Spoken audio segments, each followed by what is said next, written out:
Love cannot be measured. కొలవలేని ప్రేమ. ప్రేమకు కొలత పెట్టలేము. ఇదిగో ఎంతవరకు ప్రేమ చెప్పలేము. Love is unlimited. We cannot measure with materials. ఏదైనా మనం కొలవగలం కానీ ప్రేమను కొలవలేము. దేవుని ప్రేమ అయితే అసలు కొలవడానికి ఎవరు చేస్తారు? సముద్రము కంటే లోతైనది, గగనము కంటే ఎత్తైనది. సముద్రము కంటే లోతైనది, గగనము కంటే ఎత్తైనది. మరణము కంటే బలీయము, శాశ్వతమైనది నీ ప్రేమ. 3 విషయాలు. మొదటిది సముద్రము కంటే లోతైనది. Deep as in the deep as ocean. సముద్రము కంటే లోతైనది. సముద్రం లోతు ఇంకా ఎవరు కనుక్కోలేదు. సముద్రం లోతు ఎంత లోతు అనేది మనుషుల వర్షం కావడం లేదు.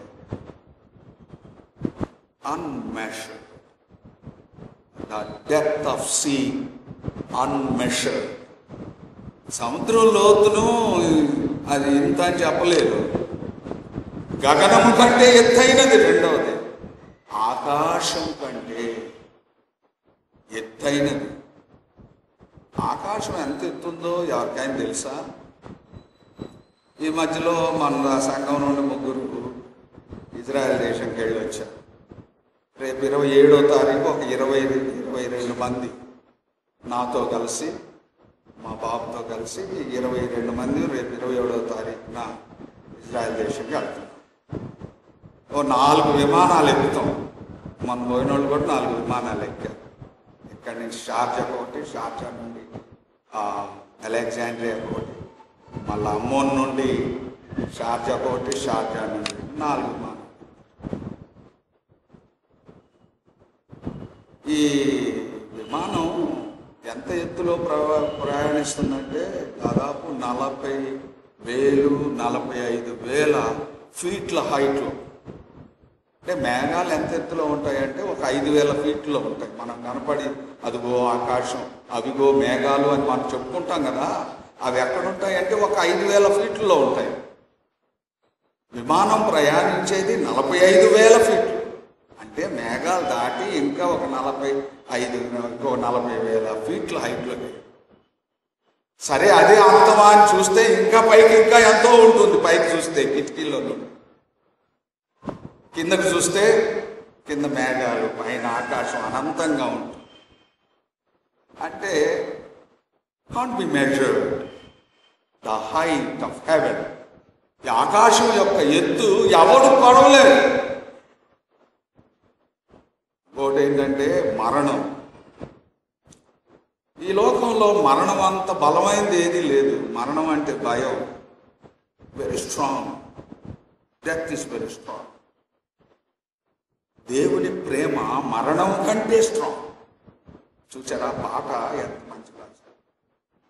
సముద్రము కంటే లోతైనది, గగనము కంటే ఎత్తైనది, మరణము కంటే బలీయము. Strongest death. మరణము కంటే బలమైనది ప్రేమ, శాశ్వతమైనది ప్రేమ. ఈ ప్రేమను కొలవడం ఎవరు చెప్తారు?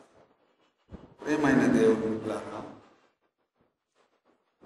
ప్రేమ అంటే ఎంత అత్యున్నతమైన విలువైందో ఈ చిన్న మాటల్లో మనం అర్థం చేసుకోగలుగుతున్నాం. ఇక్కడ దేవుడు అంటున్నాడు, నేను నిన్ను ప్రేమించుచున్నాను. చదవండి ఆ వాక్యాన్ని మరలా. 43:4 వచనం. యాకోబుతో దేవుడు మాట్లాడుతున్నాడు. యాకోబు, నీవు నా దృష్టికి ప్రియుడమైనవి, గనుడమైనవి, నేను నిన్ను ప్రేమించుచున్నాను. యాకోబు, నేను నిన్ను ప్రేమించుచున్నాను. ప్రేమించుచున్నాను. కనుక నీకు ప్రతిగా మనుషులను అప్పగించుచున్నాను. నేను ఈ లోకంలో అనేక జనాంగాలు ఉన్నాయి. There are many nations in the world. ఈ లోకంలో ఎన్నో జనాంగాలు ఉన్నాయి. ఈ జనాంగాలను పక్కన నెట్టేసి నిన్ను ప్రేమిస్తున్నాను. ఈ జనాంగాలను పక్కన నెట్టి నిన్ను ప్రేమిస్తున్నాను. ఈ జనాంగాలను పక్కన పెట్టేసి నిన్ను ప్రేమిస్తున్నాను. I give up all nations and love you Jacob. ఓ యాకోబు, ఎంతమంది జనాలు ఉంటే నేను నిన్ను ప్రేమిస్తున్నాను. What a wonderful. యాకోబు, నేను నిన్ను ప్రేమించుచున్నాను. దేవుడు మాట్లాడుతున్నాడు యాకోబుతో.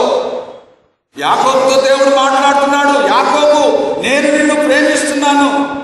ఇప్పుడు యాకోబు ప్లేస్లో నీ పేరు పెట్టుకో. ఒకవేళ నా పేరు పెట్టు, ప్రభుదాసు, నేను నిన్ను ప్రేమిస్తున్నాను. నీ పేరు పెట్టుకో. దేవుడు నీతో మాట్లాడుతున్నాడు. నేను నిన్ను ప్రేమించుచున్నాను. మనం ఎంత ధన్యులం, మనం ఎంత అదృష్టవంతులం, మనం ఎంత భాగ్యవంతులం. మనల్ని దేవుడు ప్రేమించుచున్నాడు. God is loving you. My dear brethren, God is loving.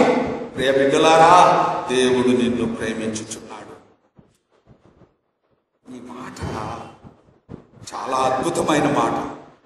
ఈ మాట చాలా నాకు ఇష్టమైన మాట. దేవుడు మనతో మాట్లాడుతున్నాడు. నిన్ను ప్రేమించుచున్నాను. దేవుడు నిన్ను ప్రేమించుచున్నాడు. ఐ లవ్ యూ అని దేవుడు అంటున్నాడు. What is your response? నువ్వేమంటున్నావు? దేవుడు నేను నిన్ను ప్రేమించుచున్నాను అని అంటున్నాడు. మాట్లాడకుండా కూర్చో. What is your response? ఈనాడు మనుషులు దేవుని ప్రేమకు ప్రతిస్పందన చూపించడం లేదు. What is your response? దేవుడు నిన్ను ప్రేమిస్తున్నాడు, నువ్వేం చేస్తున్నావు? ప్రేమైనటువంటి దేవుడు, బైబిల్ ఏం చెప్తుందంటే మనుషుల ప్రేమలు చల్లారిపోయాయి. దేవుడు ప్రేమిస్తున్నా, yes Lord I too love you అని చెప్పలేకపోతున్నారు. దేవుణ్ణి ప్రేమించలేకపోతున్నారు. దేవుడు అంటున్నాడు, నేను నిన్ను ప్రేమించున్నాను.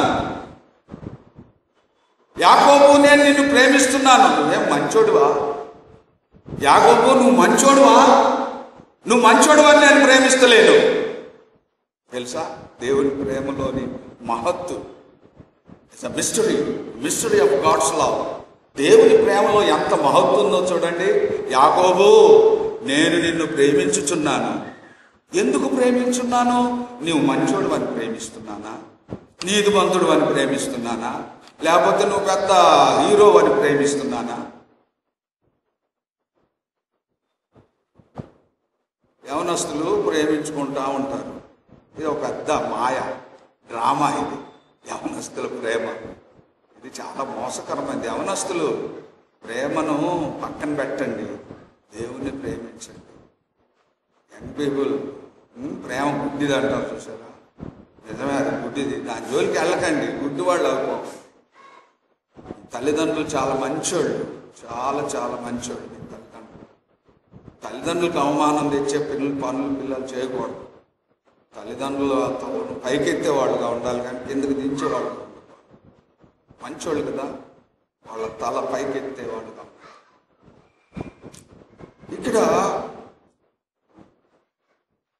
తల్లిదండ్రులేమో చాలా హైయెస్ట్ ఎస్టిమేషన్స్తో ఉంటారు. నా బిడ్డకు మంచి ఆఫీసర్ని, గస్టెడ్ ఆ గ్రీనింగ్ సైన్ ఉన్నట్టు తీసుకొని రావాలని తల్లిదండ్రులు కలలు కడుతూ ఉంటారు.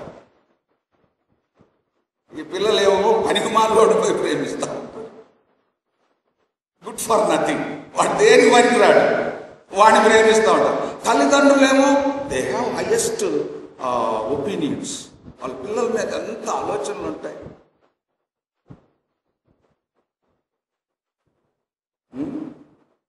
ఏమి పనికిరాని వాళ్ళని పోయి దేనికి పనికిరాని వాళ్ళని ప్రేమిస్తారు. తప్పు కదా, అలా చెప్పు. ఇక్కడ దేవుడు నేను నిన్ను ప్రేమిస్తున్నాను యాకోబు అంటున్నాడు. యాకోబు క్వాలిటీస్ ఏంటి? ఎందుకు యాకోబుని దేవుడు ప్రేమించాలి? ఆయన ఏమన్నా హీరోనా? చూడండి ఆయన ఎలా ఉన్నాడో చూడండి. యెషయా గ్రంథము 41:14 చూడండి. ఆ మొదటి క్వాలిటీ ఏందినా? పురుగు వంటి. పురుగులు అంటే చాలా ఇష్టం కదా మనకి. మన ఇంట్లో పురుగులు బాగా తిరుగుతూ ఉంటే మనం సంతోషిస్తాం. మన బెడ్ మీద చిన్న చిన్న పురుగులు ఉంటే మనకు ఎంత సంతోషం. మన ఒంటి మీద పురుగులు బారుతుంటే మనకు చాలా సంతోషం. వాటిని ప్రేమించబుద్ధి అయితే ప్రేమిస్తారా? మీ ఒంటి మీద ఒక పురుగు బారుతుంది అనుకోండి, ఏం చేస్తారు? Oh my dear mom I love you అంటారు. దాన్ని వెంటనే చంపేస్తారు. అది పురుగును నువ్వు ప్రేమించలేవు. పురుగు వంటి యాకోబు నేను నిన్ను ప్రేమిస్తున్నాను. పురుగు అంటే గుడ్ ఫర్ నథింగ్ అని, వేస్ట్. నువ్వు వేస్ట్ అయినా నేను నిన్ను ప్రేమిస్తున్నాను. తర్వాత స్వల్ప జన్మకు ఇశ్రాయేలు, స్వల్ప, వెరీ లిటిల్, స్మాల్. నువ్వు దేనికి పనికిరాని అయినా నేను నిన్ను ప్రేమిస్తున్నాను. What a wonderful God. మనం దేనికి పనికిరాని వారమైనా దేవుడు మనల్ని ప్రేమిస్తున్నాడు. ఈరోజు మనం ఈ పరిశుద్ధ మందిరంలో దేవుణ్ణి ఆరాధిస్తున్నామంటే మనమేదో పెద్ద పవిత్రులం, నీతిమంతులం, యథార్థవంతులం అని కాదు. దేవుడు తన ఉచితమైన కృప చేత ఈ యోగ్యతను మనకి ఇచ్చాడు. ప్రియమైనటువంటి దేవుని బిడ్డలారా, దేవుడు మనల్ని ప్రేమిస్తున్నాడు. కానీ మనం ఆయన్ని ప్రేమించడానికి ప్రయత్నం చేయడం